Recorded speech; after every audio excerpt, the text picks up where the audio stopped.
கலங்கும் போது சேரு, அது தெளியும் போது நீரு.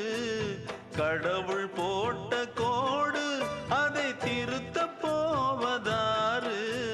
வெந்த புண்ணும் ஆறிடுமா, வேதனை தான் தீர்ந்திடுமா?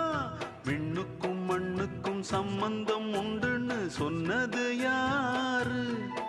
அது மன்னவன் பேரு.